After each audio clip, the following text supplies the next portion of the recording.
Hello and welcome everyone to our final KM webinar of 2023. And we're really excited to be here today to talk to you about the role of technology in knowledge management. Specifically, we're going to talk a little bit about adapting to disruptions and transforming culture, which is a big part of our technology challenges today. So I am Linda Broxick. I am the Principal Research Lead for Knowledge Management here at APQC, and I'm also going to be joined today by Cindy Hubert, our Executive Director of Client Services. We also have a couple other KM team members on the call that will be helping us monitor the chat and answer questions as we go along. We have Brittany Dixon, who's our Research Manager for KM at APQC. And I believe we also have Carla Odell joining us on the call today, who is our current chairman of the board for APQC and also all-time knowledge management expert. So really excited to be having this conversation today. Welcome everyone and happy holiday season to you in whatever you celebrate this time of year. So moving on, today we have a lot to talk about. We actually have some early on research that we're going to be sharing with you based on a recent quick poll and roundtable that we did starting this conversation around technology already. And that will be followed by some deeper research in the first part of next year that you'll all get to be involved in as well. We're also going to talk a little bit about what KM might be looking like in this new era of AI that we're all experiencing right now. So exciting. And we're going to close it out by talking about the impact on people and change management in particular. Going to get into a little bit of the, I'm going to say a little bit of the philosophy and the science behind it. Not just what do we do from a change management perspective, but why do we do it and why is it important in the first place? Okay, so that's what we're going to focus on today. Really excited to have everybody here. Looks like we're still getting people joining, so please feel free throughout this session to use the chat if you have a question. There's also a Q&A feature. We'll try to monitor that throughout and either answer it real time or we'll have put some answers right in the chat for you as well. If we get too many, we capture all of these and we make sure they get written up and they get sent out to everyone after the webinar completes. If you signed up for today, as you all did, you will get an immediate response with a copy of the video and the presentation slides. And then a little later, we'll put those things in our resource library for you. And also we'll do a write-up of this webinar so you can see all the things that we talked about, all the questions that were answered. So I think logistically, that's it. So we're going to dig right in. And as always, we're going to start by talking to you and finding out what you're doing today when it comes to digital. So our first poll question for you today is really how involved is your KM team in your organization's digital technology strategy and implementation? And to take it a little further, as you answer the question, think a little bit deeper about this. Cindy wanted to know this. She said, let's get in there and find out not just how involved are they, but what are they actually doing and how are they involved? Give us a little bit of detail in the chat as you're answering this question, and we'll just have a little dialogue on that. Linda, thank you for humoring me today and asking them how. You guys really tell us how. So are you applying some artificial intelligence to your content management efforts? Are you looking how to better enable your communities using some really cool technology? Are you sitting at the strategy table trying to help the organization sort out all of this stuff? I'm just very curious on how you are involved. Yeah. So maybe we can go ahead and show the poll now, and then we'll see if anybody's putting anything in the chat either to help answer your question. So, wow, we're all, look at this. We're spread all over the place. I think this typically happens when we ask this question. We got almost 10% of people that are extremely involved, which is fantastic. Very involved, moderately involved, not involved at all. We still have a few people who are trying to get that seat at the table from a KM perspective. Let's take a look at our chat. Very siloed so far is one of the first comments we got. They're currently working to try to align under some common software and systems, it sounds like. Okay, yeah, and it looks like we're doing some things with content management and process management. Very good. Oh, and I love you for working on cleanup and taxonomies. Oh my goodness. That's heavenly work. Yes, absolutely. And Lauren Trees says that Their team is actually strategically involved in the vision and implementation right now, primarily around governance and preparing for Copilot. Exciting. Are any of you involved in really helping with requirements? Type that in the chat too, because I think that's a key piece where knowledge management can really fit the bill. Yeah. Aligning, lots of aligning going on right now, which is a great thing. Trying to decide which platforms, that's always fun. It means something's happening, Linda. That's right. That's We're right. seeing activity. It's great. All happening. KM is right there in the limelight. I love it. I love it. Liaison role with the business. Yep, absolutely. I love that. Okay, this is great. Great, great, great stuff. Okay, thank you all for contributing to that initial poll. It gives us things to think about as we go through, and we're going to share a little bit of research with you. We just did a quick poll. So let me give you just a little bit of context. We really want to focus on this role that technology has in our KM strategies and implementations within our organizations. And I think this is such a different answer for different people based on whether they sit in an IT organization or they sit in a strategy function or they're in HR, right? So we really like to dig in and figure out how is this working and what does it look like to enable KM with technology? Before digging into a deeper survey that we're going to look at in the early part of 2024, we thought, let's just do a quick poll. Let's check in with people. Let's see what's happening in this new AI that's going on and what's going on with KM in general and technology. So we did a quick poll, which a lot of you probably participated in. We got a lot of responses, but I wanted to give you a little bit of insight into what people are telling us. So we just asked this question of all of you.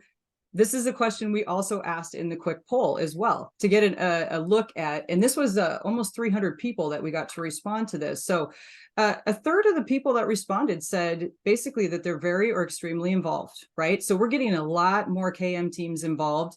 And I think, you know, Cindy and I talked about this. Our hypothesis, which we'll get to more when we do more research, is that those more mature KM organizations are probably falling in that bucket of the highly and extremely involved with their digital strategies as well, because it's such an important part of what we do for KM.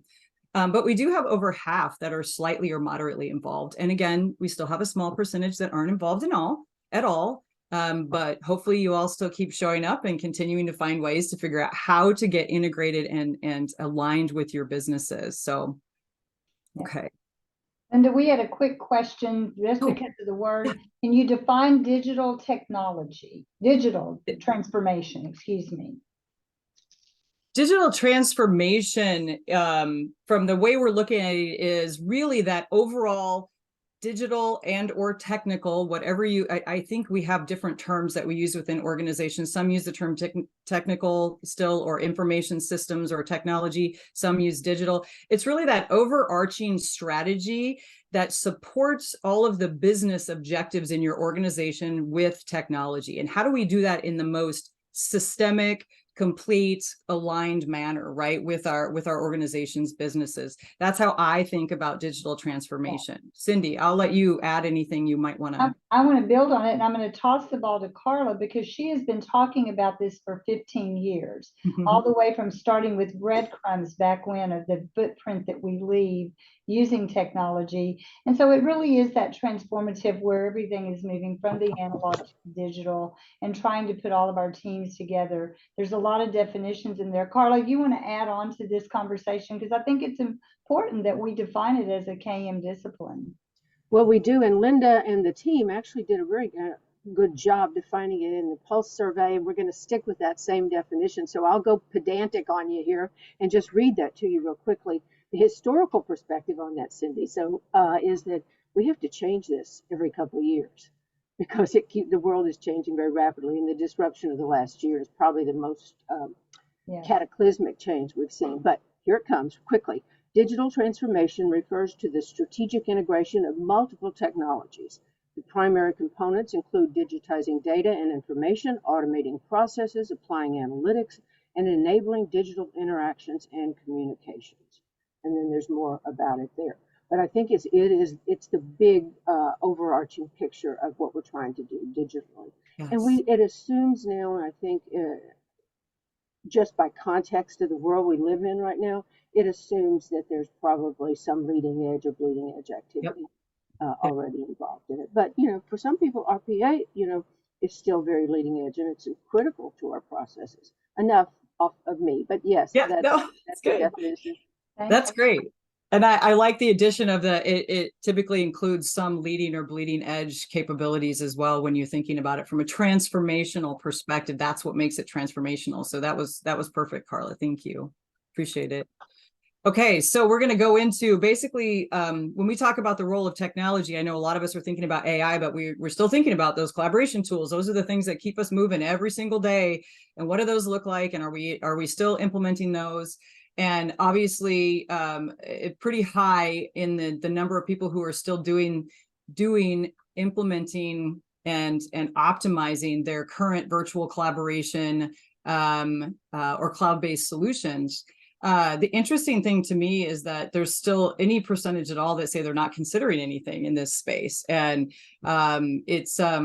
it makes me wonder, maybe is it a smaller business? Is it just something that we're not interested in? It doesn't meet the needs of our business. I don't really know, but it makes me, maybe it's interpretation of the question sometimes, but there's already a lot that are in that optimizing space, which really says we've been doing this for a while and we're already in the space of continuous improvement and continuing to transform and optimize what we already have in place. And this has really been accelerated over the last 3 years, especially, right? We all know that since the pandemic kind of forced all of us to work in that hybrid and remote environment. So as far as the satisfaction level of those tools goes within companies, we have a quarter that are very satisfied. I like that 1% that says extremely satisfied. I'd like to know who those people are and what they're doing to get their best practices on how they get extremely satisfied customers with their virtual collaboration capabilities.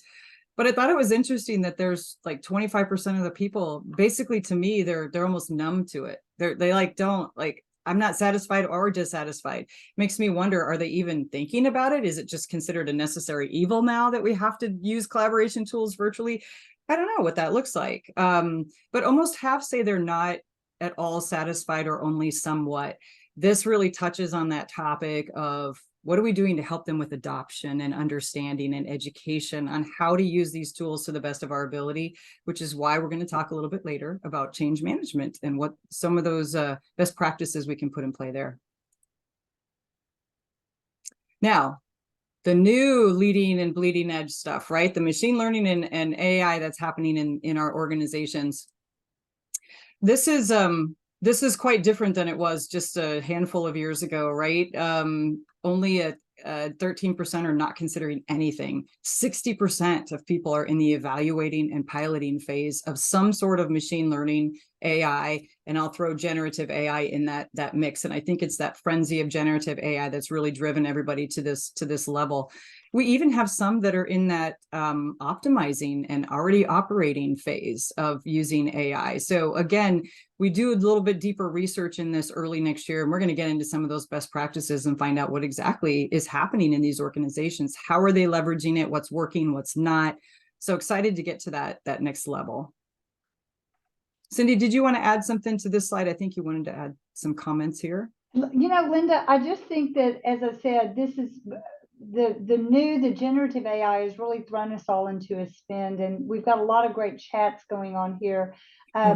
I think evaluating is still a really okay place to be for the majority of you, because so many new things are happening and adoption's happening on so many levels. So your learning curve, if you're part of that evaluation, is to really be to understand your business requirements. That's where we go all the time, and not jump too quickly, because you can learn through a lot of cycles of learning and do it, better the first time. Agreed. I will venture this, Carla. I will venture to guess that the number who are evaluating and piloting is far greater at this point in time in its availability of AI and generative than it ever was in any other technology. And so the rate of change is accelerated. That's a great point. Do you think Carla, do you think it's even greater than, and say what happened like when the pandemic happened and all of a sudden the virtual collaboration and the Zoom and the MS Teams capabilities kind of hit us really, really fast and hard as well? Well, I think that's good. Very good point. That's a good counter argument. That was so disruptive, just like this is. But Really. this is a little bit more. You don't have to do Chat GPT. You don't have to do Copilot. Then we had to do it, and so That's true. and That's we true. were able to respond very quickly from a change management perspective. In a lot of ways, that was a lot easier. It was very clear that there was a clear and present danger if we didn't do it. Yeah. We had to do it to work. This one is a little bit different, but it also has the. You remember in the old days when, back to your satisfaction question, when we were first adopting all these technologies, people would say, well, why can't we be more like Google? Why can't we use the Google search inside our organization? Remember that? Yep. So people are always going to be either dissatisfied or just putting up with it. That's right. At this point. So we're always going to lag the desire level. Of course, if that were happening now and people were asking for it to be Google, they would be thrilled. Yeah. Yeah, exactly. Exactly. Microsoft leapfrogged them. But here we go. Exciting. That's great. Yeah, I love this. Okay. Thank you. Okay, we're gonna keep on trucking along here. I think I hit that twice. Sorry about that. Okay, so the top drivers, I'll say, for KM technology. These were a kind of a question where you could select as many as you wanted, which is why the percentages don't really add up. But we're really in that era still of we're really here to just improve information sharing and collaboration across business silos. It's still number one, right? It's still up there. Improving productivity, reducing the risk of knowledge loss. Don't these sound familiar? I mean, these are the same things that have been driving us to do KM for many, many, many years. And technology just keeps getting better and faster and more capable and moving faster. So it makes the arguments, I think, even that much more impactful. I really like the focus, my personal opinion, I really like the focus on the enabling better and faster decision making for leadership, right? Like really getting information to everybody who needs it, but really getting it to our leaders as quickly as possible too, so we can make the best decisions and keep people from churning in the organization with the unknowns, right? The more we know, the faster we can make those decisions and move forward. So I love that. Reduce costs kind of always falls in that bucket as kind of an outcome as well, but it's not usually the primary driver, right? For doing KM as well. So Linda, I want to build on something. Of course, I love the highest percentage there, right? 84%. I have a feeling a lot of the people who participated checked that off, and then with others. And I just want to put a spin on that. Make sure, yes, we are about improving the sharing and collaboration. And I think you've got to link it to the others that are listed there, because it's the so what. We're trying to improve sharing and collaboration to do what? Do what? Mm-hmm. Yeah, that's a great point. To do what?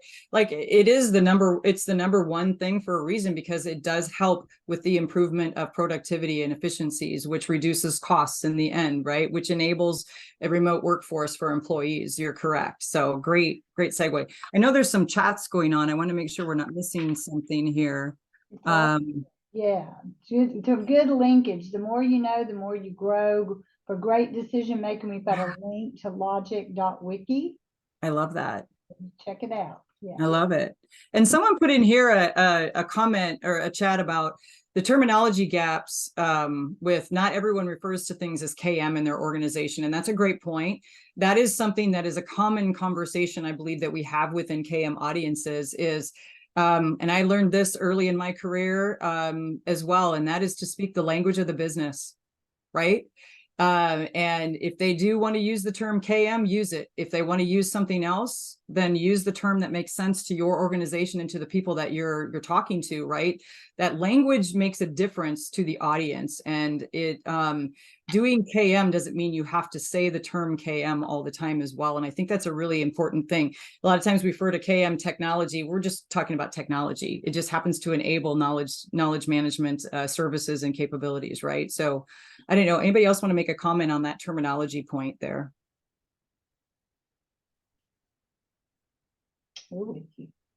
Okay, cool. We will move on. We talked about the drivers. Now we're going to talk about the barriers a little bit to technology.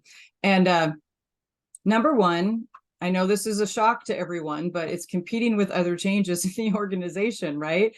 Right now, this seems to be the thing that we hear the most. I just had a call with a member this morning, and she said, everybody, is on board with these things that we're doing. It's just time. There's so many other things going on in the organization right now, and we're competing with those other things. So it stays at the top a lot of times, which is the reason why I think we need to talk more about change management as well. How do we manage within an environment where there is so much churn and change actually happening? How do we do that the best that we can do? But also close to 50% here is processes are not documented in standards. So this is really drawing that correlation to effective process management being in place for KM to be effective and productive as well. And I don't know, it'd be great to hear from people that when you're thinking about KM and you're putting new KM capabilities in place, do you start first with understanding the business process that you're actually enabling and that you're trying to get in that flow and help engage with knowledge services? Because I think that's really that correlation to process management is really starting to become more clear to knowledge management professionals. Mm-hmm. Linda, I agree. When this data came in, I felt you and I had this conversation together. The word transformation, guys, and this is just Cindy Hubert's perspective, it gets used so much. I get a little fatigue hearing it over and over again. And what it finally occurred to me, and it occurred to a discussion with another colleague, is that knowledge management actually helps you transition through those transformations. If you do it right, we get to make those little wins along the way with all the capabilities we have now to get us to that more transformative state, but hopefully with a little bit less disruption. So just kind of a philosophical way to think about it, but Yes. I think it makes it a lot more appealing when you come to say, hey, we're here to help you, and you give them real actionable things that can happen that will make all this work. Yep.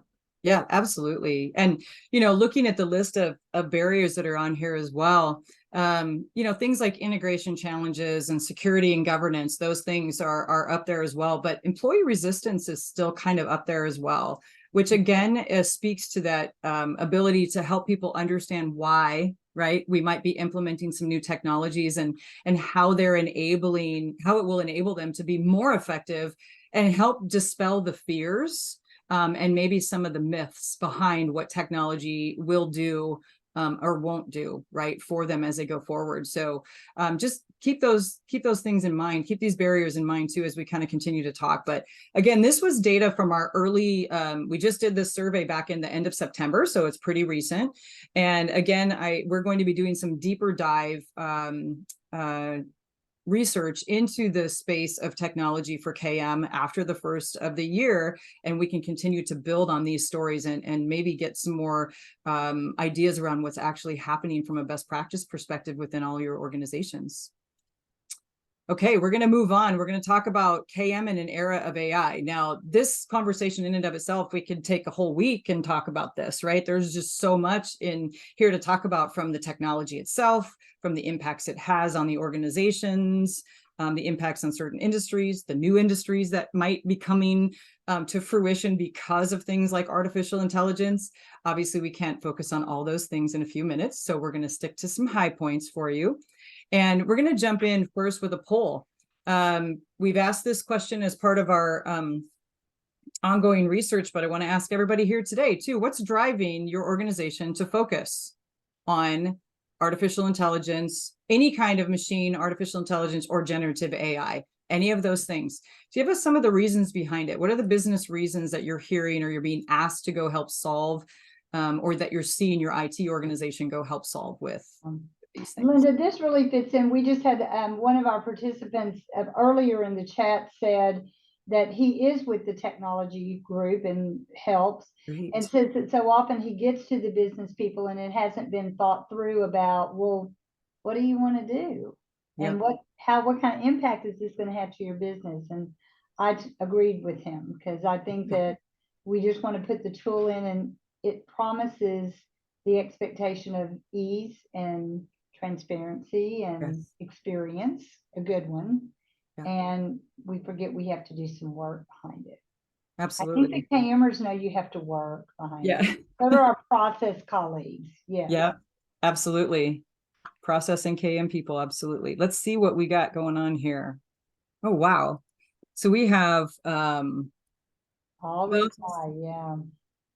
the alignment to communities is not quite a concept that's caught on just yet, but we did have one of our members kind of mention that to us in a roundtable. So we wanted to make sure we included that as an option. Looks like we had 3 people. Obviously automating content management and search capabilities. Yes, those are big. Linda, you've said yourself before, we've been working on search forever to make it perfect. So maybe now we will. So I'm glad Yeah. some of you are working on this. Yeah. Yeah. Yeah. And I love the focus on the client and customer support too. I think there's tons of value being added in those customer support organizations and functions. And they've been using, bots for years, right? So this is not all new. It's just, this is adding more capability to that ability, to our ability to support clients and customers even more effectively. So the number one is the productivity and efficiency. Absolutely. Not surprising at all. Not surprising at all. And, this is an interesting one to keep, because that's a good thing when you think about it. But when you think about from a people perspective, that's where that fear can begin to come into play. Does that mean you're going to automate my job? Does that mean you're going to take my job from me? Right. So those are the things we have to think about. While we're excited about the improvements to productivity and efficiency, how the rest of the organization feels and reacts to these kinds of benefits and value add that something like AI can bring. It's really important to get the message and the education, correct as well. So we're 25% too on the customization and personalization. That's it. That'll be an interesting one to see what that looks like. I love it. Linda, I have to read one of our chats from Roger. Initial evaluations of AI in our space indicates it's not showing an improvement in call handle time, no better, or accuracy of response so far. The organization is struggling to understand the investment. Roger, I think a lot of, it's the depths of despair, right? The disillusionment that happened. And I think you got to keep doing it. I think you have to keep practicing and get those pilot. The question is, are we going to have the stamina to keep it moving? Some of us will, and some of us won't. So thank you for your honesty and comments, because I think a lot of us are there. It's a great comment to hear right now, because we're not hearing quite yet from people on the impact it's having. And it's nice to see that people are beginning to look at that and say, it's not helping us the way we thought it would yet, right? But we're going to keep working. We're going to keep experimenting. We're going to keep working through this. So I think over time, we're going to begin to see more of those lessons that we can share with one another about what is working and what's not working. So thank you for that. That's a great comment, Roger. And appreciate Linda, just a quick, because these comments are just wonderful, guys. One thing I think that would help is to go back to our knowledge flow process and really understand how AI can enable every step. I'm going to start with creation. How does it help you identify? How does it help you review, capture and review, share, access, use? So use that as your sort of formal methodology to align your AI to. You may be into content creation. That's a slippery slope, right? Because you have to make sure your body of knowledge is accurate, trustworthy, so it's creating new things for you. And so I just think that would give you a great framework to align some of these two and to simplify all the things you want it to do. That's a great point, Cindy. I'm going to make sure we always provide resources at the end of our webinar, right? I'm going to make sure that the knowledge flow process link is in there. If I don't have that one in there, I will put make it in the chat too, Linda. Oh yeah, that's great. Thank you. That would be helpful. Yeah. All right. Fantastic. Thank you, guys. Okay, we're going to move. We're going to talk a little bit. I'm going to give you a little bit more information. So in addition to the quick poll that we did, we also did a roundtable back in September and said, let's just start having a dialogue about what's happening with KM and technology. And here's some of the current practices that the roundtable members shared with us. And some of you might be on the call today, so feel free to throw something else in the chat if you'd like to. But this was what some of our members were telling us when we asked about drivers. And we asked about how they're actually addressing this concept of AI or generative AI or other advanced technologies in their organization. So as you can imagine, the drivers from our roundtable participants, a lot of the same things we just kind of talked about: efficiencies, developing profiles for experts so people can find people, moderating content, enhancing content, generating new content. So nothing probably surprising there. Everybody's kind of in that same place with what the drivers are. How people are addressing this technology challenge, I'll say, in the organization right now is interesting. Some made it a top priority almost immediately, even though when we asked some of the members what priority, they just said we have to do AI. And it was like, you have to step back and say, but for what reason, right? What business problem are we actually addressing? What objective are we actually tying this to? So there was a little bit of kind of hurry up at the beginning and then step back and say, wait, okay, now what actually are we going to actually, improve or enhance in our business if we use AI?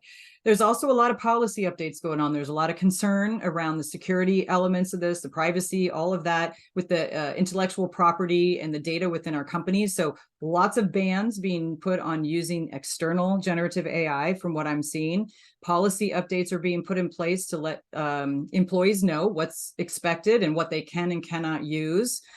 And another one that came up big was educating employees, right? Again, dispel that fear. Everyone's hearing about it and reading about it in the news. What does it mean to me? So having organizations put some sort of a communication plan in place, at least early on, to say, this is what we're doing to address it internally. And also, this is what we're doing to address it for our customers, and making sure there's a public statement even to some customers. There's a lot of educating and things like that going on. In addition, upskilling and hiring. Who needs to know what to make this effective, right? Is it our existing employees? Is it hiring new people who have new skills that we don't even have yet? And then, of course, bringing back to the forefront that importance of taxonomies and how we structure our content and things like that. So I'll stop for a second and see if we have any comments about this feedback. Linda, lots of great comments just about how people are using process mapping. Oh, nice. Christine mentioned that actually helped them with their generative AI initiatives. It was one of their success factors. And a lot of people saying some leaders want to do this and some don't. So we're going to be talking about that on Focus with the People Focus. And I love it. Thank you for who, I think it's Thomas, put a link to another article. So any other kinds of, secondary research that we can look at that helps us understand what's going on with AI out in the world is super helpful. It looks like there's a link put in there for some other research. That's great. A couple different links. There's so many to choose from. It's hard to know, to keep track of all of it and figure out what's good. So anytime I can get something vetted from somebody else, it's very helpful as well. So thank you.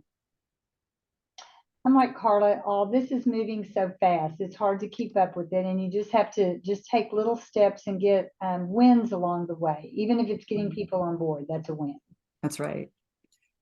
One of the things that we've been talking a lot about is while you're doing implementation or evaluating and investigating the use of AI, understanding how to even prepare for something like this is really important. So we put together some just basic ideas, things to keep in mind as you're thinking about and as you're working with your leaders and your IT organizations if you're not in IT.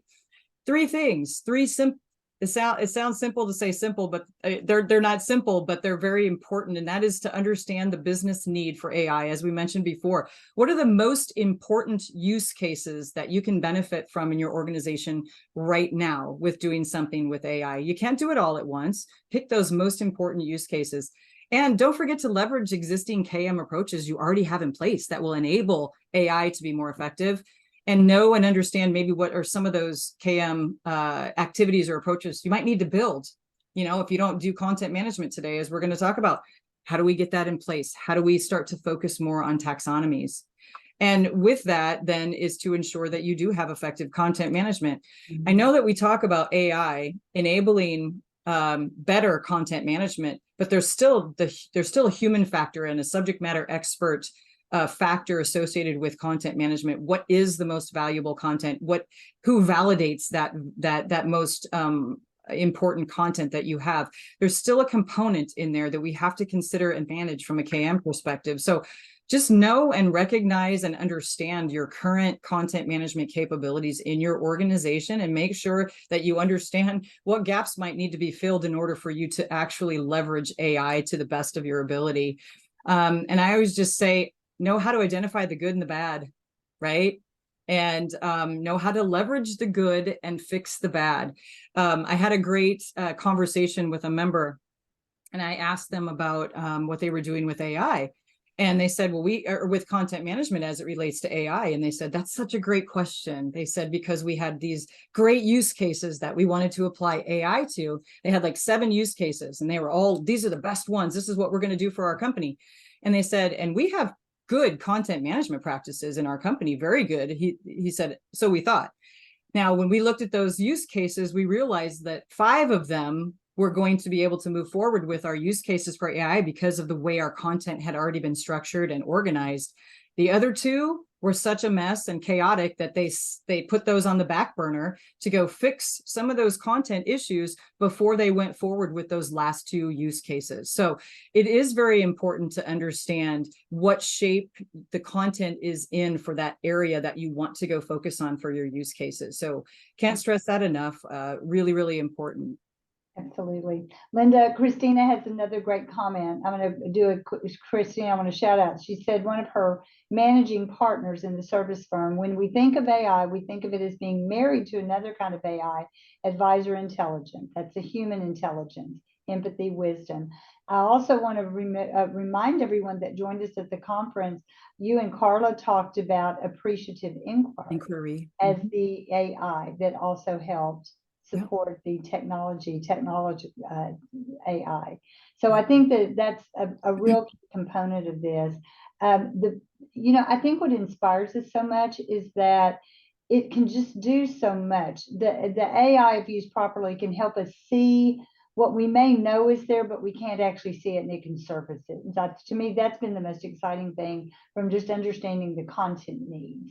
It doesn't keep you from doing the hard work, but it gives you a glimpse into what's sitting in all of those shared drives and portal sites and all of that. SharePoint sites. Yeah, all the different, yes. Love it. So Linda, you and Cindy are both change management gurus around here. I had a thought on your first 2, so I won't even address that one. But the first 2, the understand the business need for AI.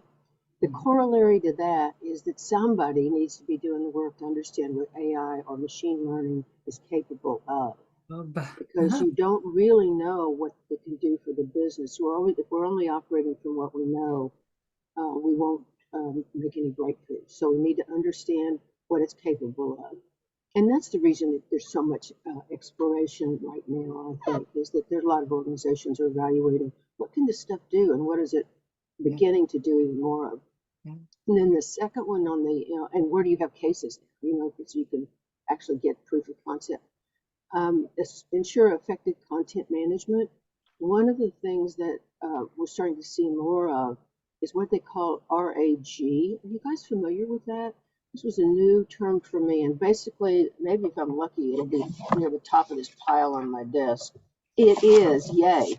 It stands for Retrieval Augmented Generation.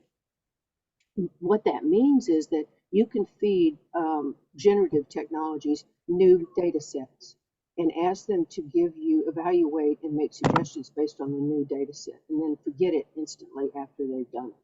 We hope, anyway. So there are the hope is that if you can't go back and clean up all the garbage and all the content in your organization, you can start right, pointed at good content that's well organized, and at least that new stuff's going to work.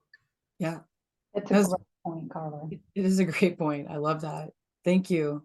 No, and Linda, I know you need to switch people, but this may be relevant. So going back to what Carla just said is learn as much as you can. So some of the people who are really interested in your organization in AI may surprise you. For me at APQC, I've had a phenomenal experience. Our legal counsel, our executive director of legal and compliance and regulatory, Harry Scarborough, has been on top of this and has given us so many great insights just through his search and discovery do secondary research, giving him a shout out, Yeah. because we've learned so much from him just by him surfacing issues. So it was a surprise. Yeah, it agreed. Yeah. And he's helped us stay on top of what's happening in this from a government regulation perspective and privacy policies and procedures and all of that. So yeah, a welcome new partner in KM, right, with our legal counsel as it relates to AI. So be interested to know if anybody else is experiencing that or has even thought to try to partner maybe with their legal. Throw something in the chat if you're having some similar experiences within your own company. It'd be great to hear. So jumping into the last section of this, the focus on the impact of people, I'm just going to go ahead and, excuse me, skip to our last section, because we're going to talk about the focus on the people for our last section. And we're going to talk about change management in particular. Now, this is not an area that we typically do a super deep dive on when it comes to KM, but you know what? Based on the skill sets that the people in the knowledge management industry are telling us, this is 3 years, and I will tell you, sneak peek, we have our 2024 priorities survey still out right now, being responded to by probably some of you. And if you haven't already, you've got a couple more days to respond to it. I took a peek at some of the data early on to see what's happening in 2024, and guess what is number one again? Change management is number one again. Now, what is interesting is that change and design thinking are both number one and number two, just as they have been for the last couple of years. But the one that's popped way to the top now that didn't even show up on our top 7 before was the partnership and collaboration component. So that partnering with businesses, partnering with other areas of the organization has really popped in, and it's popped in at least at number 3 right now. Again, we have a couple more days of the survey, but just letting you know that this importance of change management is going to continue. And so we're going to keep talking about it, even when we talk about technology. Now, I'm going to take a little different route this time for you, and we're going to back up the train a little bit. Instead of just sharing some best practices on what and how people are doing change management, I'm going to back us up a little bit and just talk about change from a philosophical perspective. Why do we even care so much about this? Why is this so hard? How come it's so complex? This is one of my favorite charts. It's been around for 20 plus years. A lot of you have probably seen this. To me, this tells the greatest story. And if you work with technical people, they love the aspect that this looks like an equation, right? So it gives you a benefit there as well. But when you look at change and when it's successful, all of these things need to be in place for any change to be successful, whether it's related to technology or even your overall KM program, right? You must have a vision. You must have the skills needed. You must have some motivation, some rewards and recognition and things in place. You must have the resources, and you must have an effective and a plan that is you're able to actually implement and sustain to see change actually come to fruition. When you're missing any of these components, these are the things you see in your company, right? You see people confused or fearful, or they're resisting. Take a look at this and think about when you're seeing resistance. Are we missing something? Are we missing the reward structure? Is the what's in it for me story missing from this? And that's why they're resisting, because they simply don't understand it. What can we do to go put something in place to help with this? Then the other thing is that you've all probably seen this too, but I feel like whenever you talk about change, we need to remind people that change happens at an individual level first. We want to change organizations. We want to transform organizations. We want to put things in place that affect an entire body of people, but we're each individuals. And we have to understand what motivates and drives and scares all of us individually before we can really make that transition to the entire organization. So this change curve, which is based on the Kubler-Ross grief curve, right, from psychology, says that when something is changing and I find out that something is changing, I'm experiencing loss. Even if it's good for the organization or for you, it's still a loss. It's a change. It's an ending of something old to move to the beginning of something new. And we're going to experience some emotions and some anxiety and things like that that could happen depending on what that change is. So make sure you understand that when people are hearing about change for the first time, they need a little bit of time to go through what some of these phases and these emotions might entail.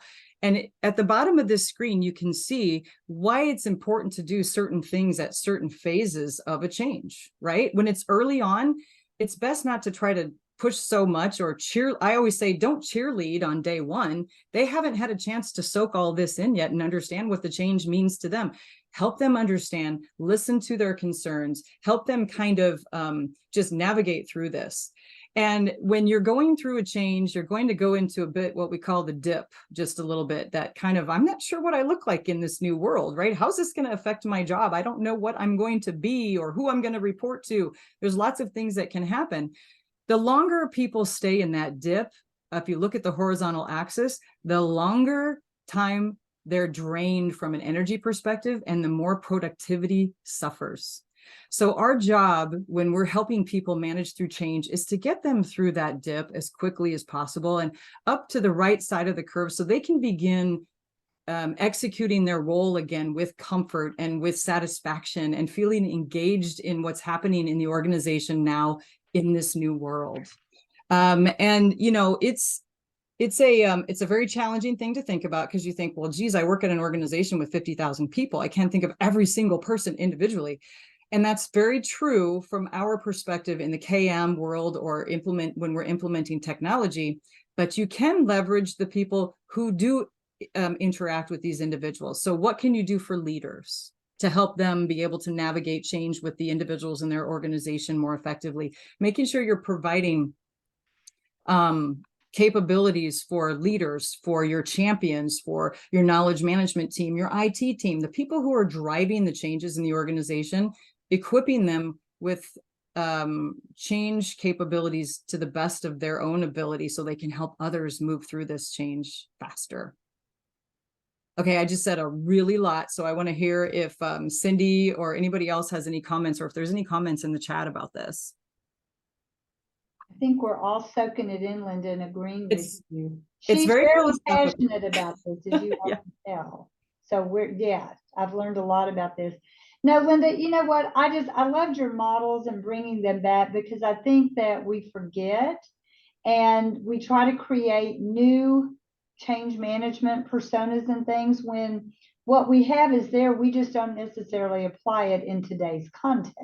Correct. So I think we're a lot smarter about the barriers and can use these to really apply. I loved you bringing them back in.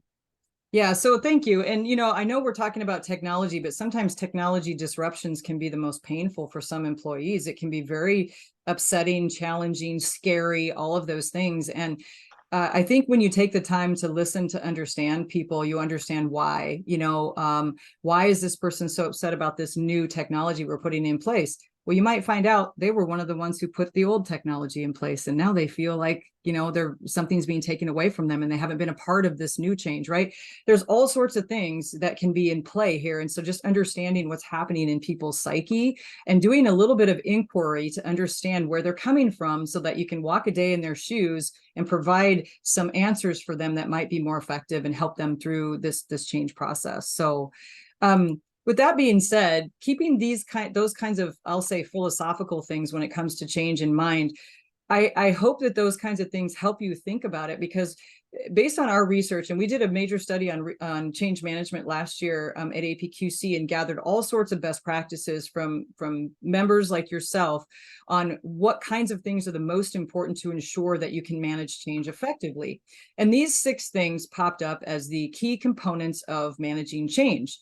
And these are the hows and the what's behind changing. But I want you, as you're thinking about these components, thinking about that why as well. When I'm putting a structure or I'm putting methodologies in place on how I manage change in my organization, how does that impact the individual? How does that impact our culture within our organization? What's going to work for us and what's going to work for maybe a different organization differently? So, one of the most common things that we're seeing now is that people are developing internal change management models to use within their companies. They're not just buying into just one external. So maybe you like ProSci, maybe you like Kotter's 8 steps or McKinsey's change model. People are making their own and they're making kind of a hybrid of all those things so that it is the most effective for their organization. So think about those kinds of things. The role of leadership and communications are extremely important in an organization. And I'll say 2 things about this. Who is your leadership advocate and sponsor? right? Know who that is, use that person. Are they a meaningful sender when it comes to communications and building awareness? And are you using them as effectively as you can to help build that awareness? Or are you trying to do it all on your own from the ground up? It's tough to do, right? In the KM and the IT space, you can't push everything from the bottom up. You've got to have those advocates and those leadership sponsors and use them.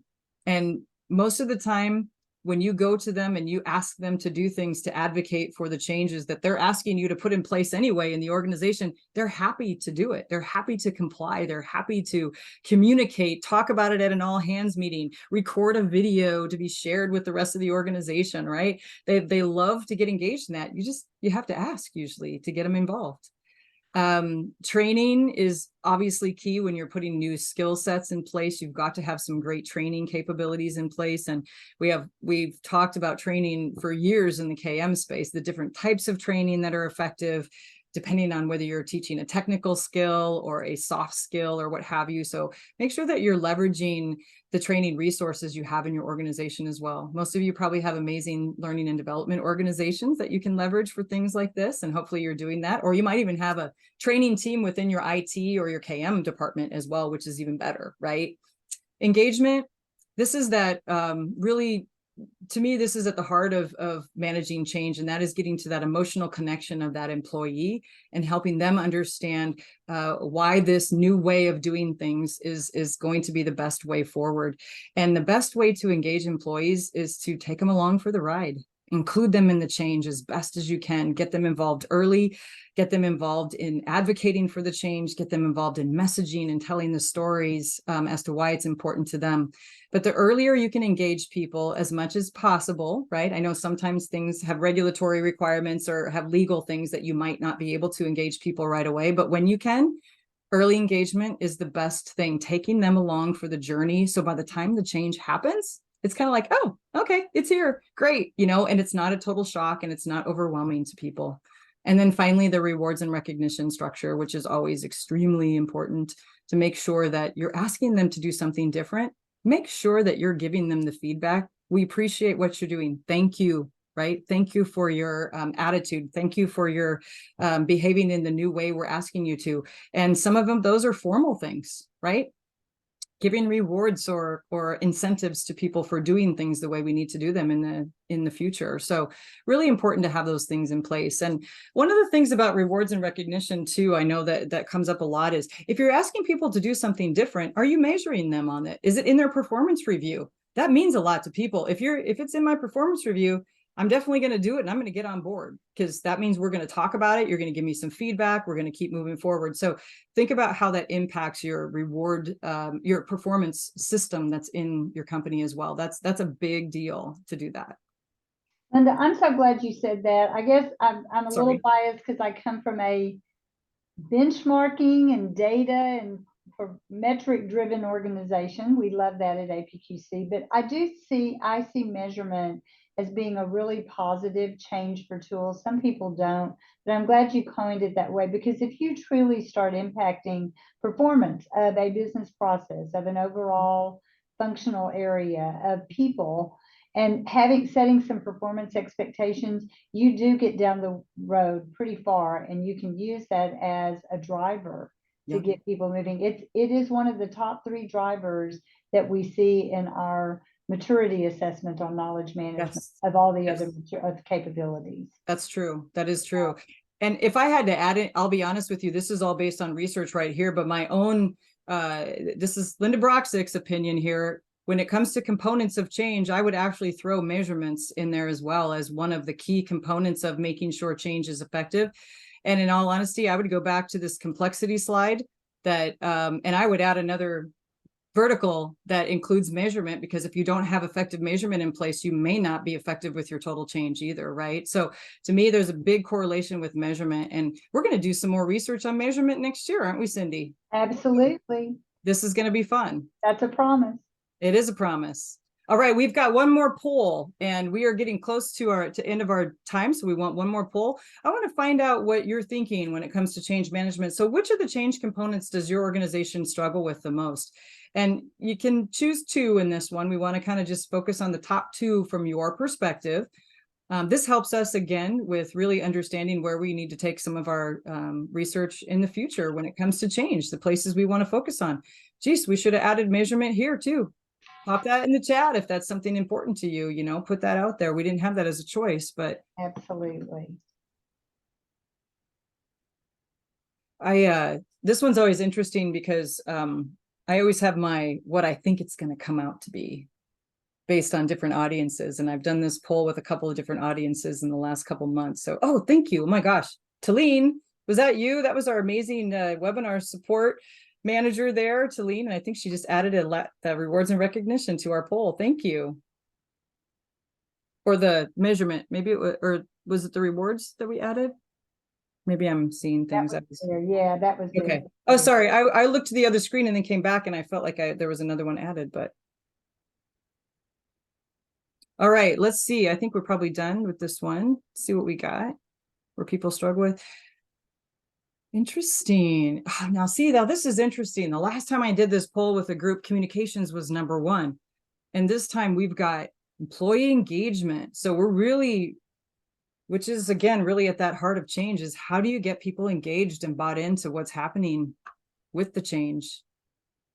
Structure and resources in the role of leadership. Okay. They're all competing, yeah.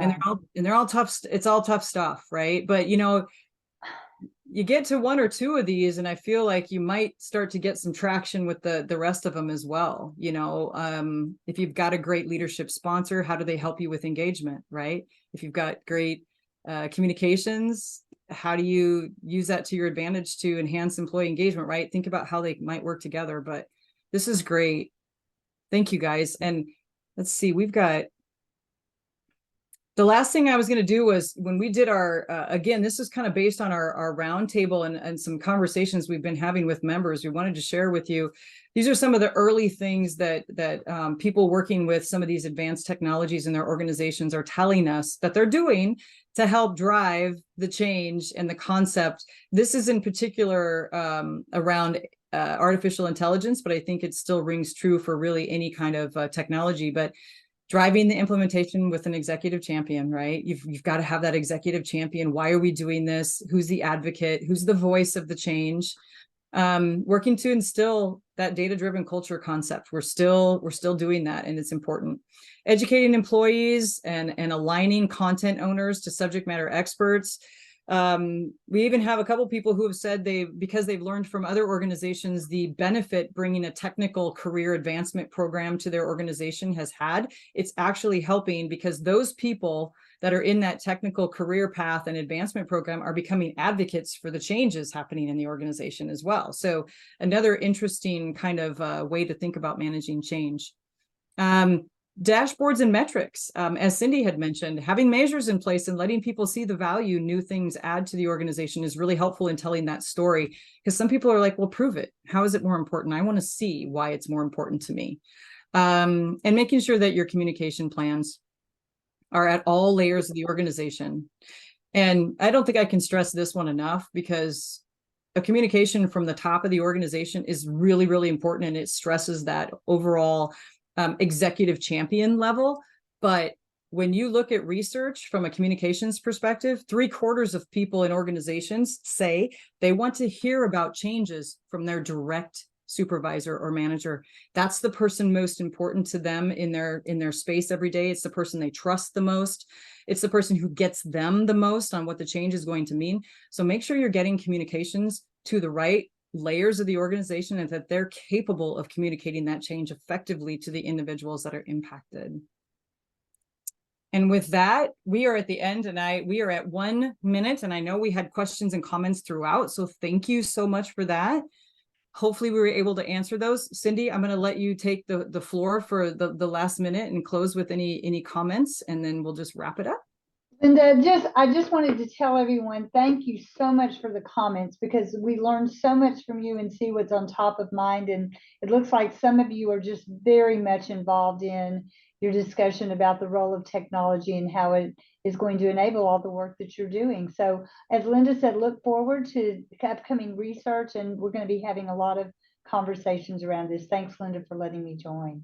Yes, thank you, everyone. And as always, we will send the slides and the video afterwards. And don't forget, there's going to be a couple slides at the end that talk about upcoming ways to engage with us. And also that list of resources that will be associated with a lot of the things that we talked about today. So just make sure you take a look at this and shoot us any additional questions. And we will make sure that we're capturing everything from the chat as well. And that will be captured in the summary for the webinar so that no one misses out on the questions and the answers that were given today. So thank you. Happy holidays to everyone, and we will see you next year. Thanks for joining us, Carla. Oh, you guys, that was great. This was really fun. Bye. Thank you. Bye.